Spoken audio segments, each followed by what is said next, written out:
그건 뭐 평가라고 그럴 수도 없고 사실 우리 대한민국의 교육에 대한 칭찬은 오바마 대통령도 한 거 아닙니까? 아, 그렇죠. 네? 그때 했죠. 한국의 교육 모델을 좀 배워야 되겠다.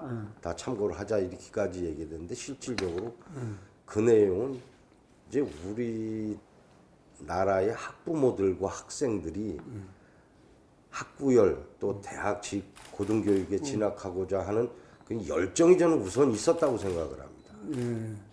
그렇기 때문에 정부의 정책이 조금 뭐 부족한 점이 있더라도 그거를 학부모와 학생들의 열정으로 이제 어느 정도 이렇게 커버가 된 것 같은데 지금 교육 정책을 보면은 뭐 우리가 백년지대계라고 그러는데 실질적으로 좀 가끔 5년지대계라고 얘기합니다. 5년지대. 정권이 바뀔 때마다 바뀌니까. 그렇습니까? 이게 이번에도 그런 거 아닙니까? 뭐 공론화위원회는 사실은 다른 거는 몰라도 교육 정책만큼은 국민의 여론도 중요하지만 저는 그거는 일단 무시해야 된다고 봅니다. 아, 왜냐하면 우리가 백년지대계라고 그래갖고 우리 미래의 대한민국 결정한 미래의 교육인데 예. 지금 현재 있는 국민들의 여론이나 이런 걸 반영을 해서 뭘 하겠다는 겁니까? 예? 예를 들면 지금 뭐 정시 한 30% 정도로 공고했지 않습니까? 그거는 대통령 교육 공약, 정책 공약하고도 역으로 간 겁니다. 대통령은 공약을 어떻게 수능을 절대 평가로 하겠다고 그런 거 아닙니까? 예. 그럼 절대 평가라는 얘기는 수능의 가중치를 적게 두겠다는 거죠. 예. 그러면 결국은 그 얘기는 정시 모집을 줄이겠다는 얘기 아닙니까? 수능 가지고 우려를 그렇지. 하지 않겠다는 얘기니까. 수시를 증대를 시키고 예. 그다음에 지금까지 이제 정책이 그렇게 왔었고 예. 근데 공론화 과정을 거치면서 정시 모집을 다 늘리자고 공론화 위원들이 얘기를 한 거 아닙니까? 그래갖고는 이제 결국은 20% 정도에서 30%로 지금 늘어난 거죠. 그러면 여지까지 해온 거하고 대통령 교육정책 공약하고도 역행을 한 것이고 예. 그럼 앞으로 우리가 대한민국의 미래를 위해서 갈 교육정책도 과연 정시를 늘려야 맞는 거냐. 이거는 전문가들이 대한민국 미래를 보고 뭔가 결정을 해줘야지. 지금 당장 그냥 학부모들이 이렇게 가자 그런다고 지금 학부모들은 아마 제가 생각할 때는 숙명여고 같은 사고 한 번만 더 터지면 정시 100% 가자 그럴 거예요. 아, 그렇죠? 그러니까 맞습니다. 예. 믿을 수가 없는데 학생부 학종 갖고 어떻게 믿겠냐. 예. 어느 학교는 저게 뭐 숙명여고만 그렇게 하겠냐. 다른 학교도 그럴 수 있는 거 아니냐. 우리 학교도 그럴 수 있는 거 아니냐. 그거 못 믿겠다는 얘기지. 드라마에서 나왔어요. 예? 전 그거 안 보고 얘기하는 겁니다. 그냥 상식적으로 얘기하는 건데. 그러면 학종을 누가 믿어? 학종 못 믿는 얘기는 그래도 제대로 관리된다고 생각하는 정시로 수능 시험 봐갖고 그걸로 다 그냥 일괄적으로 뽑아버리자는 얘기도 더 되냐고요. 학교 성적이라는 것이 부모의 능력하고도 또 연관되지 않습니까? 능력은 뭐 여러 가지로 얘기할 수가 있으니까 이게 그런 것이 이제 빈익빈 부익부 이것도 이제 교육에 영향을 미치는 거죠. 예를 들어서 우리가 뭐 옛날부터 교육은 희망의 사다리라고 그러는데 희망의 사다리라는 거는 나는 좀 못 살고 나는 공부 못했어도 내 자식, 내 후대들만은 좀 교육을 통해서 나보다 더 좀 잘 살고 나보다 더 나은 생활을 영위할 수 있기를 바라는 마음에서 교육이 희망의 사다리다 이렇게 얘기를 했는데 이놈의 희망의 사다리가 자기 능력이 아니고 부모의 재력, 부모의 권력 뭐 이런 거에 의해서 좌지우지된다고 생각들을 많이 하니까 너무 힘드는 거죠.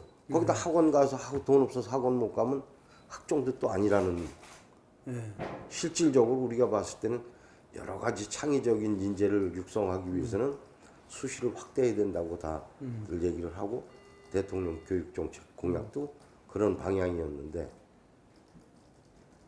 지금 얘기하신 대로 개천에 용나는 세상을 다시 만들어야 됩니다. 지금 우리가 예?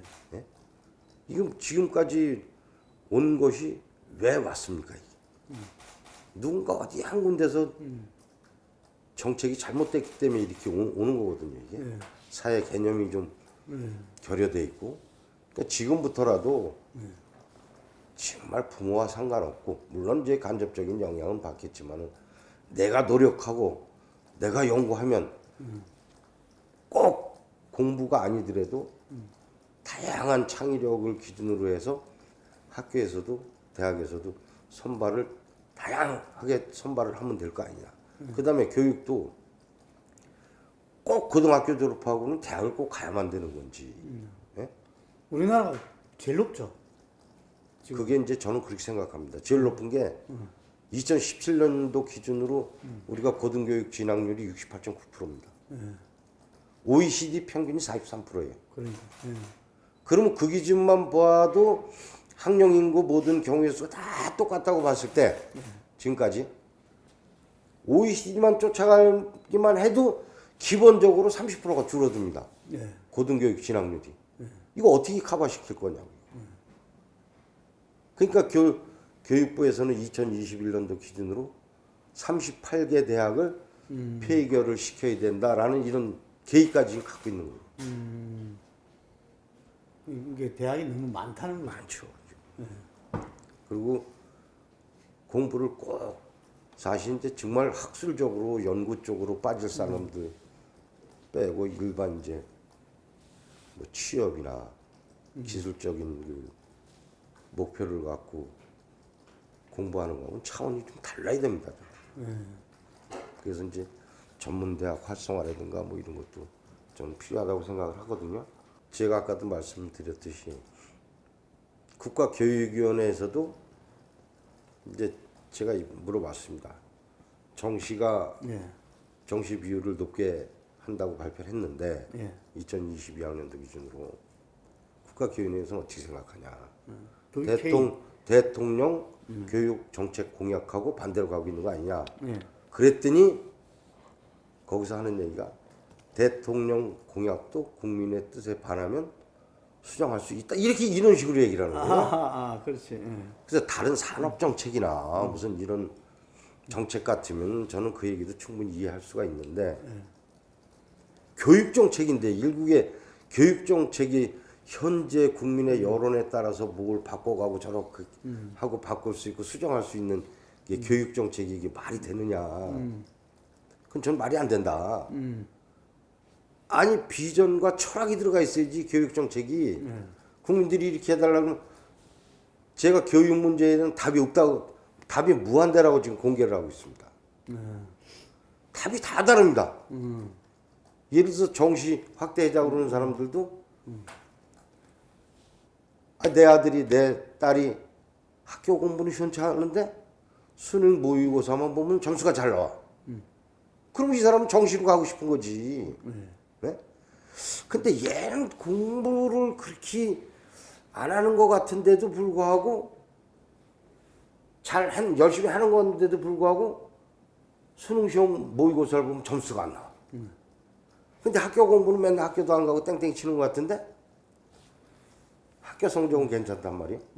그럼 얘는 수시로 보내고 싶지. 수시로 가고 싶고 자기가 편한 대로 생각하니까 이게 이러다 보면 나도 쌍둥이를 갖고 있기 때문에 나도 답이 여러 가지. 그래서 답이 한 가지가 될 수가 없어. 정답이 없고 좀 답이 무한대라고 생각하는 게 교육 정책이라고 생각해요. 그래서 비전과 철학과 혼이 들어가야 된다고. 그래서 중심을 잡아야 된다. 그렇죠. 참 뭐 책에 나오는 얘기지만 예. 공교육을 활성화시키는 방법밖에 없는 거죠. 공교육을. 공교육을. 근데 이게 뭐 옛날처럼 가해 금지 이런 예. 식은 아니고.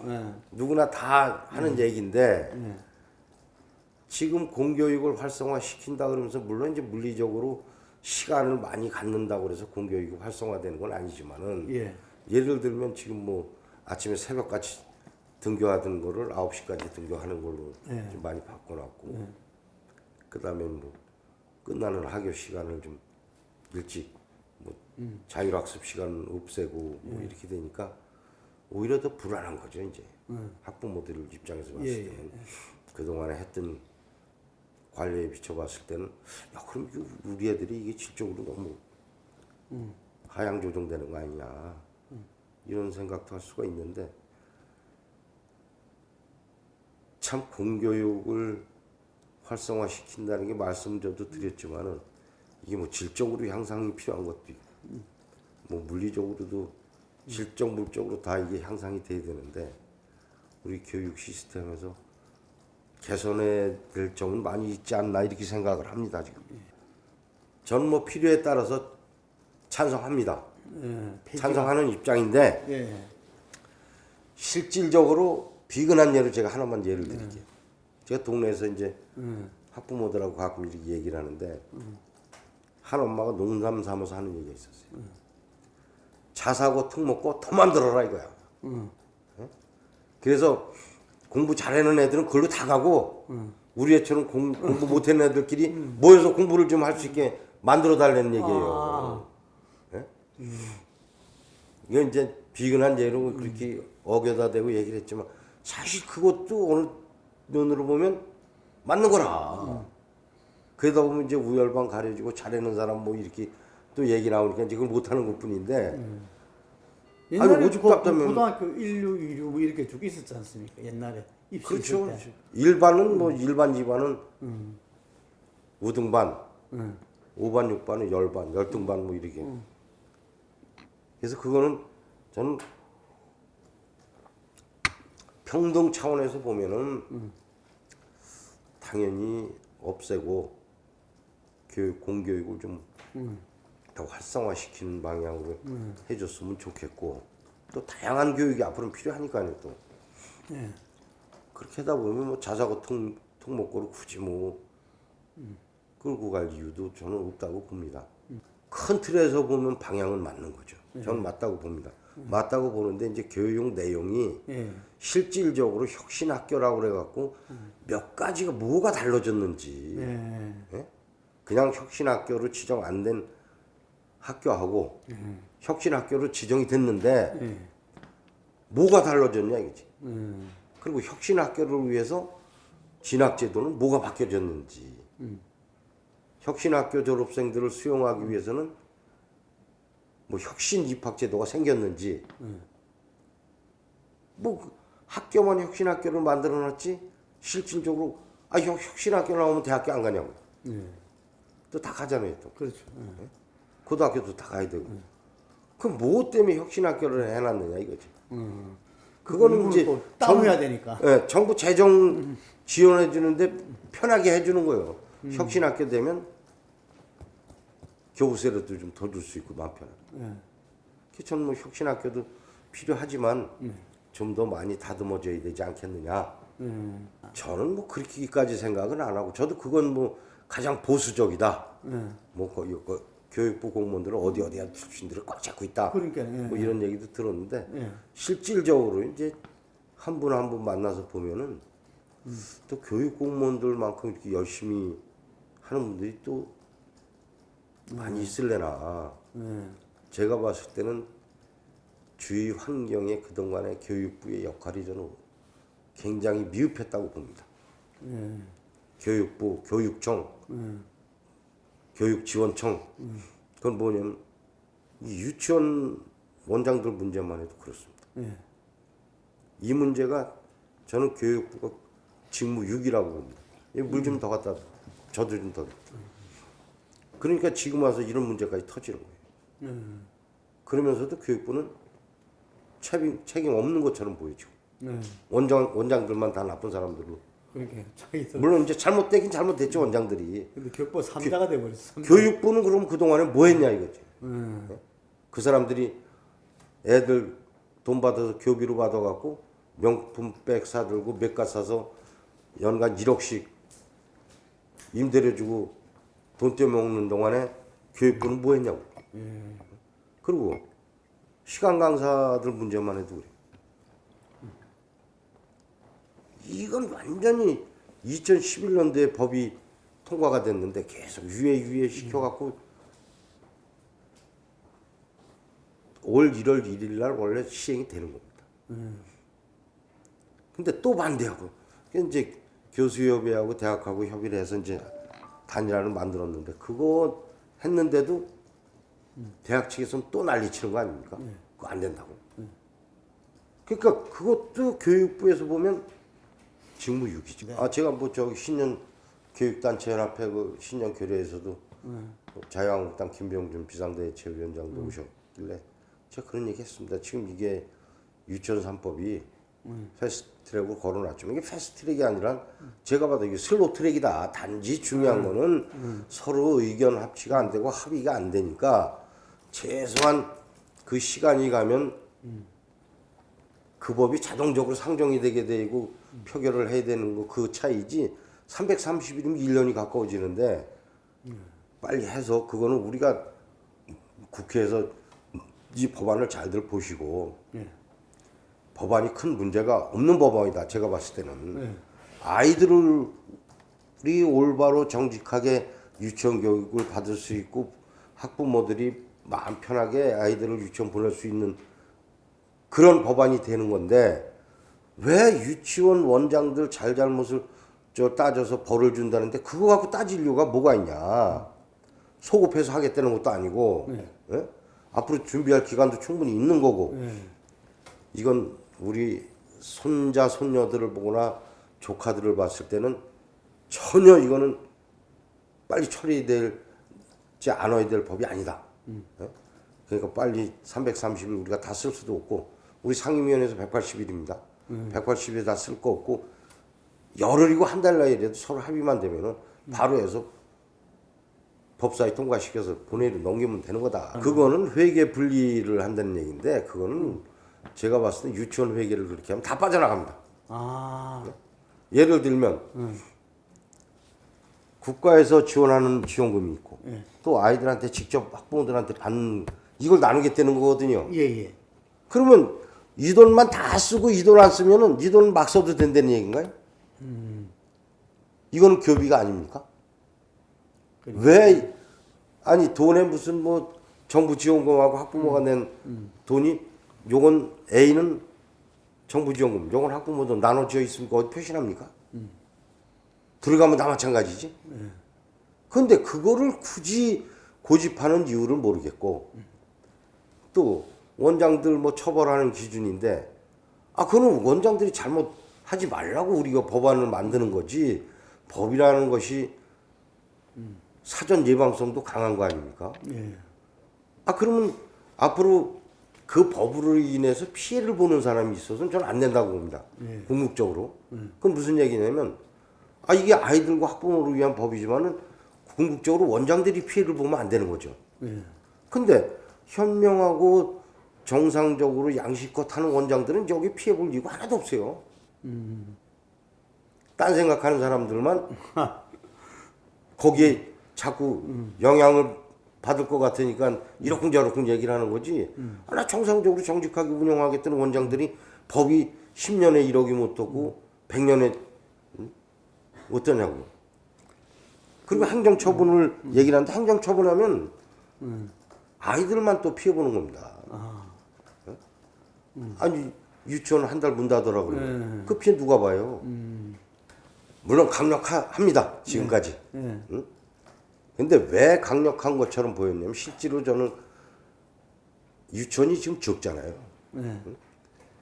그러니까 내 아이를 저 유치원에 보내기 위해서 하고 싶은 말도 못하고 꿍꿍 안고 가는 거예요.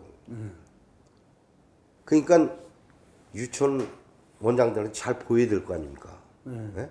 그래야 뭐 순서를 하든 뭐 떡볶이를 하든 내가 들여보내놓고도 이제 마음이 좀 편해질 거고. 근데 요새 엄마들 안 그렇습니다. 지금 유치원 원장들 믿고 이렇게 한다? 이건 크게 잘못된 생각이에요.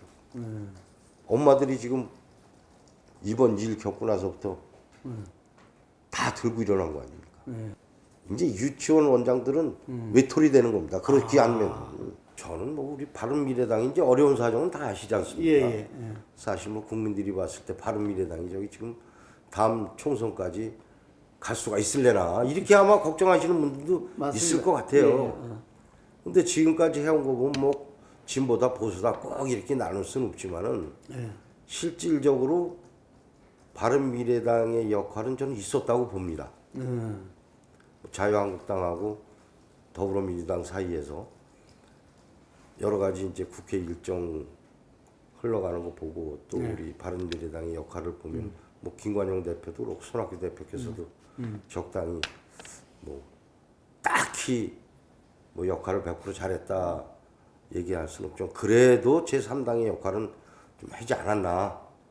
예를 들면 뭐 국회 의사 일정 조정하는 데 있어서도 또 뭐 저 선거법 제도 개선하는 거 문제에 있어서도 우리 바른미래당의 역할이 좀 있었기 때문에 지금까지 오는 거라고 저는 이렇게 생각을 합니다. 그리고 뭐 진보 보수 사실은 우리가 이제 정치권에서 진보다 보수다 따 국민들 진보 보수 아무 상관없어요. 어? 아 먹고 살기 편하고 장사 잘 되게 해주면 최고라니까요. 그게 뭐 진보하고 보수하고 무슨 관계가 있냐고요. 지금 옛날에야 이제 뭐 남북이 정말 첨예하게 대립할 때는 그냥 어떻게 보면 그거 갖고 진보 보수를 나누기는 했는데 저는 앞으로 진보 보수 얘기 없애자고 그러는 겁니다. 저는 바른미래당 내에서도 아주 진보 보수 얘기 자체를 없애버리자고 저는 얘기하고 있습니다.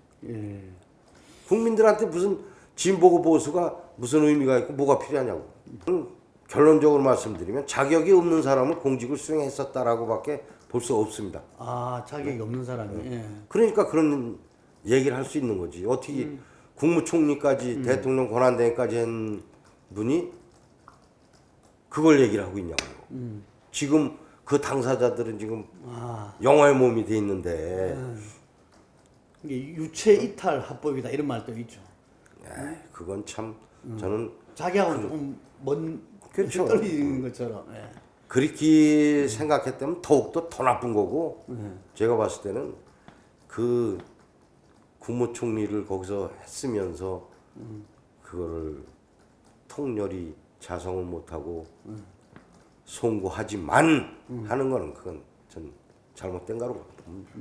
그런 사람들이 무슨 정치를 한다고 또 그 일각에서 과연 정치가 제대로 되는지 제 생각하고 거의 비슷한 생각이 많이 있을 겁니다.